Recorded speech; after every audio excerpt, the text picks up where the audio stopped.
Nós temos a goiabada cascão tradicional e nós temos a goiabada sem adição de açúcar, que aí ela fica lá nos produtos light, nos produtos diets lá na gôndola do mercado, né? Bom, primeiro o que a gente precisa analisar dessa preparação desse alimento, né? A goiabada, como o nome já diz, ele é uma concentração de goiabas, então a gente faz uma redução. Se alguém aí já preparou uma goiabada alguma vez, sabe que a gente pega a fruta, ferventa essa fruta até que ela reduza de volume e mude a consistência, né? Então quer dizer, eu transformo uma fruta que era fresca num doce concentrado que foi reduzindo e foi tirando água dessa composição. Se eu adiciono açúcar, eu tenho uma goiabada tradicional, né? Seja cascão ou não seja, né? O cascão costuma ter ali a fruta inteira com a casca e fica uma delícia realmente. Quando a gente não adiciona o açúcar, a gente só trabalha a concentração da própria fruta e a própria fruta tem frutose, que é um açúcar e que vai ter efeito na sua glicemia.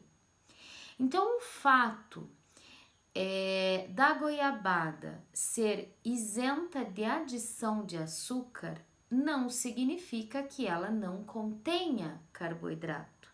Ela contém e vai precisar ter um controle aí na tua alimentação da mesma forma que a tradicional. Por quê? Se eu posso até desafiar vocês a prepararem essas duas receitas em casa, se vocês tiverem a oportunidade. Vocês vão observar que a goiabada sem adição de açúcar, ela vai levar mais tempo no fogo, né? Ela vai precisar ficar mais tempo e o rendimento dela vai ser menor.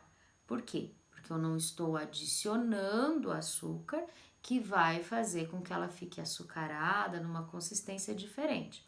O mesmo vale para as geleias, né? Então eu vou utilizar somente a estrutura da fruta. O que vai acontecer então?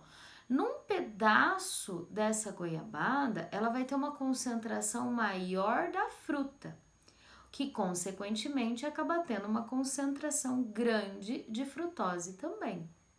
Então vejam que no final das contas não é trocar uma goiabada com açúcar para uma goiabada sem adição de açúcar que vai resolver o seu controle da glicemia. Não vai ser esse o caminho correto, né? E a gente precisa ficar muito atento a isso, porque muitas vezes isso é um perigo. Eu escutei uma vez, até foi uma médica que trabalha comigo, falou, nossa, Jo, isso é um perigo então. De fato é. Por quê? Porque as pessoas se enganam. Quando não existe essa conversa que nós estamos tendo, quando não existe essa educação em diabetes, as pessoas acabam se confundindo nesse sentido.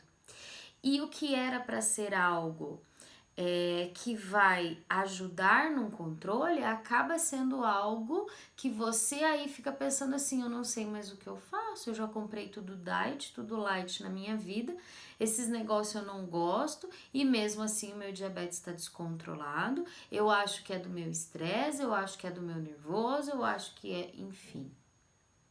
E aí você acaba não conseguindo ter o controle efetivo da tua glicemia, do teu diabetes, e isso acaba se descompensando porque existe essa crença que é só substituir o produto. Ah, se eu tô comendo pão integral, tô passando geleia sem adição de açúcar, eu tô passando uma geleia diet no meu pão, eu tô tomando um leite desnatado e eu estou utilizando um adoçante para tomar com leite com café, então eu tenho que ter aqui nesse momento o controle da minha glicemia.